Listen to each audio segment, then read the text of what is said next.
እውነት እውነት እልሃለሁ ትጠቀማለህ። ይህን ቪዲዮ አታሳልፍ፣ ተከታተለው። ይህ የምታየው ረጅሙ ሌላ ነገር አይደለም፣ ሰላጣ ነው። በጣም ይገርማል። እቺን በምታክል መሬት ላይ የተከልኩት ሰላጣ ብበላው አላልቃል።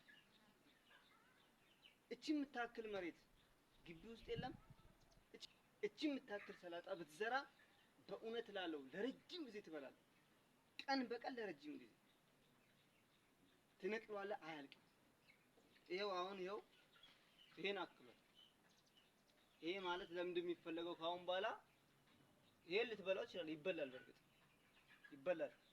እኔ ደግሞ በጣም ሽፍ ያሉ የሚያማምሩ አሉ። ለምን ይሄን በላለሁ። ነገር ግን ይሄ ለዘር እንተዋለን። ያብባል፣ ያፈራል። ለሚመጣው አመት ዘር አንገዛም ማለት ነው። አሁን ይሄው ሊያብብ እየደረሰ ነው፣ ያፈራል። ከዚሁ ዘር ትጠቀማለህ ማለት ነው። ሌላው ደግሞ ዶሮዎች አስገብቻለሁ። ተበላሽ እንኳን ብትል አሁን ይሄን ለምሳሌ ይሄን እንደዚህ ይሄን አውጥቼ ይሄን ከውስጡ እንዳለ ያወጣው ዶሮዎችን መግባለሁ። ለዶሮ የማወጣው መኖ ቢያንስ 30% ቀንሳለሁ። ከዚህ ብቻ አይደለም፣ እዚህ ውስጥ በጣም ብዙ አታክልት አለ። ሁሉም ነገር አለ፣ የሌለ ነገር የለም። ቆስጣ አለ፣ ጎመን አለ፣ ካሮት አለ፣ ቀይ ስር አለ፣ ቲማቲም አለ፣ ሰላጣ አለ፣ ጥቅል ጎመን አለ፣ ኖርማል ጎመን አለ። በጣም ብዙ አለ። ለዚህ ያን ሁሉ እየቆረጥኩኝ ስኮተኩታቸው የሚወጣውን ነገር እንዳለ አምጥቼ ለዶሮዬ እንዲሁም ደግሞ ጎመን ደግሞ ተክያለሁ። ለዶሮ ያቅጄ የተከልኩት ጎመን አለ። እሱንም እየቆረጥኩኝ ለዶሮዬ 30% መኖ ቢያንስ ይቀንስልኛል ማለት ነው። 50 ዶሮ አለኝ። በቀላሉ ዶሮ ማርባት እችላለሁ። ይሄን ለነሱ ወስዳለሁ። የነሱን ኩስ ከነሱ የሚወጣውን ተረፈ ምርት ደግሞ እዚህ ነገሮች መዳበሪያ ሆነልኝ ማለት ነው። ኑሮ እንደዚህ በቀላል መኖር። እኔ ደግሞ ዛሬ የምመክራችሁ እቺ የምታክል መሬት 1 ሜትር ተኩል በ1 ሜትር ተኩል ግቢ ውስጥ ካለ እባክህን ሳር አይብቀልበት፣ በእውነት አይብቀልበት።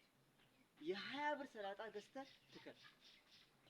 እኔ አስቤዛዬ ቢያንስ 40% ቀንሶልኛል። ሁሉ ነገር ከቤት ነው የምጠቀመው። አብዛኛው ነገር ለማባያ ዙሪያው ላይ የምጠቀማቸው 2 እና 3 ነገር እንዳለ ከቤት ነው የምጠቀመው። እግዚአብሔር ይመስገን። ግን ዛሬ እመክራለሁ፣ እቺን በምታክል መሬት ላይ እቤት ሰላጣ ወይ ቆስጣ የተለያየ ነገር ግን ሰላጣና ቆስጣ ብትተክል በጣም መብላት ይችላል። በጥቂት መሬት ላይ ብዙ መመገብ ይችላል። እና ይሄን አሁን ለዶሮ እናደርጋለን ማለት ነው።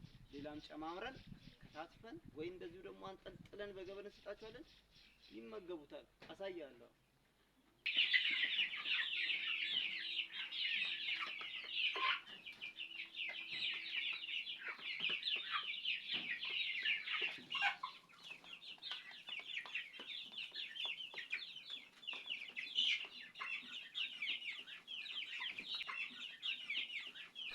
እስቲ ይሄን ቲክቶክ ፎሎ አድርጉ፣ ቤተሰብ ሁኑ። ማርባት ቢፈልጉ ወይም ደግሞ አታክልትን በግቢ መትከል ቢፈልጉ ብዙ ነገር እንማማራለን። ቤተሰብ ይሁኑ፣ ይጠቀማሉ። ላይክ ኮፒ ሊንክ ማድረግ አይረሳ። በዚህ ደግፉን።